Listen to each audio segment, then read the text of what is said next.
55 autobus të rinj në qarkullim që nga sot, të premtuara nga kryetari i sapo zgjedhur i qytetit të Shkupit, Orce Gjorgjevski. Mirëpo apo funksionon më mirë transporti publik në Shkup me këtë ndryshim. Për një periudhë të gjatë kohore, qytetarët e Shkupit janë përballur me vonesa të shpeshta të autobusëve, pritje të gjata nëpër stacione dhe një transport publik jo gjithmonë efikas. Me ardhjen e kryetarit të ri të qytetit u premtua një ndryshim i ndjeshëm, shtimi i 55 autobusëve të rinj në rrjetin e transportit publik, që sipas autoriteteve do të ndihmojnë në uljen e vonesave dhe përmirësimin e shërbimit. Nga sot, këta autobus kanë nisur qarkullimin nëpër rrugët e kryeqytetit dhe ne dolëm në terren për të parë nga afër nëse qytetarët kanë vënë re ndonjë ndryshim pozitiv. Shumë qytetarë thonë se ende është herët për të parë një ndryshim të madh, por shtimi i autobusëve të rinj është një hap drejt përmirësimit të situatës. Disa prej tyre theksojnë se oraret kanë filluar të respektohen më shumë, ndërsa të tjerë që dhe hezitonin të flisnin para kamerave, mendojnë se nevojiten ende masa shtesë për të shmangur vonesat, sidomos gjatë orëve më të frekuentuara të ditës.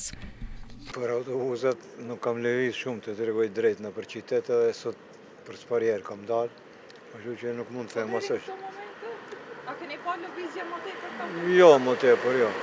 Jo, njësojmë duket një tempo. Mendoj se do të bëhet më mirë, do t'i përmirësojë kryetari i ri. Do të bëhen ndryshime, besoj që do të bëhen ndryshime. Më mirë duhet të blejnë autobusat të ri dhe të bashkëpunojnë me këto autobusat privat që janë. Ta rregullojnë pak frekuencat jetë më e madhe e autobusave. Edhe ajo. A vinë më shpesh apo? Se di vetëm sot mirë mendoj. Do të thonë nuk keni hasë vonesa. Po, sot 10 minuta kam pritë, se di. A mendoni që kryetari i ri po do i përmbush premtimet që ka dhënë? Mendoj që po. Valla qarkullim ja. Valla i kina ndalej sa herë motën. Se ato prika gjithësore, 2 orë gjys. Me prika 2 ora. Po sot a keni bërë ndryshime me qenë se ka edhe më tepër autobusa ka edhe Valla autobusa s'ka hiç që motën. Mendoni që duhet të bëhet për të rregulluar transportin? Në transport është t'i paguajnë autobusat, më shlyer vesh sa herë me hecën.